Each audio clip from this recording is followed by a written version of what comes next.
Hi guys, and welcome to today's video where I'm going to be making a few changes to my shrimp tank. So first of all, I want to say thank you for all of your feedback. I'm quite new to this, so I really do appreciate the advice. So the first thing I changed was Bucephalandra or Bucephalandra. I remember actually reading that it was an epiphyte, but I must have forgotten whilst planting it because I planted it directly into the substrate. So you guys suggested attaching it to driftwood and rocks, so that's what I did, and I used, fishing line or thread. We call it catgut here, I'm not sure why, but it does its job, so hopefully now that plant should do fine. And another thing I wanted to change was the floor areas. So obviously I put in the moss in the substrate and it wasn't completely secure, but it was okay. But I know that shrimps really love moss balls, so I ordered quite a few of those, actually probably too many. And I'm going to be replacing this soil that's on the substrate with moss balls.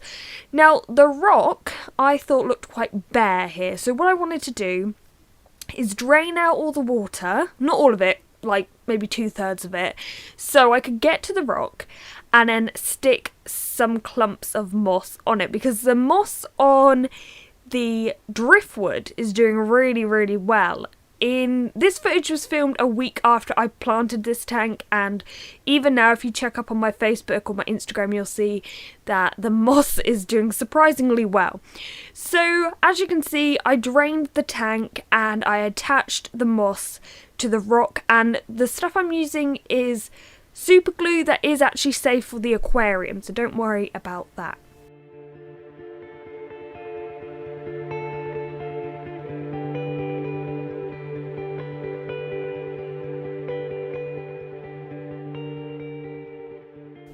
So once that was all complete, I filled the tank back up and I decided to try to add the moss balls. Now, as I said, I ordered probably too many. There's about 16, I think, in total, because you could buy like 5 and get 2 free, or buy 10 and get another free, or something like that. I don't know, it's crazy. Now, my first attempt at adding the moss balls wasn't too successful.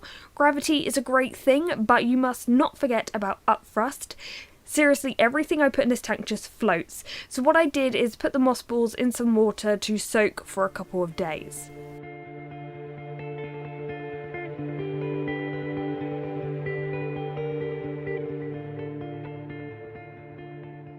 So whilst they were soaking, the next thing I did was change the filter. Now the filter I'm using came with the tank itself, but as many of you pointed out, it was far too harsh for the shrimps. So I simply just took it out and replaced it with a sponge filter.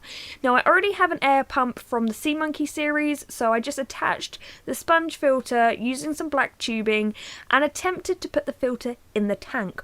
Once again, I had to battle with buoyancy. However, eventually the sponge soaked up enough water that it kind of settled down at the bottom corner of the tank.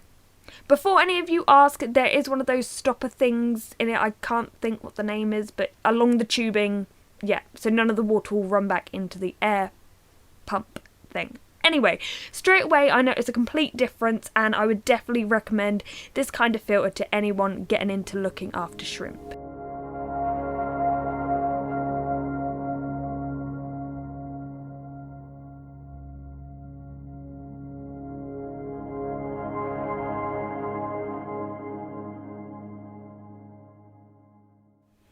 Now the final thing to add are the moss balls, and I feel like at this point I may have thrown the feng shui out the window because this probably doesn't look very balanced or technically perfect, technically correct, but at the end of the day this is a tank for shrimps and they love moss balls, so now they have a whole floor space of them. I doubt they're going to grow very much because this kind of moss does grow very slowly, so at least we can keep that under control. I just hope the plants around it grow a lot more.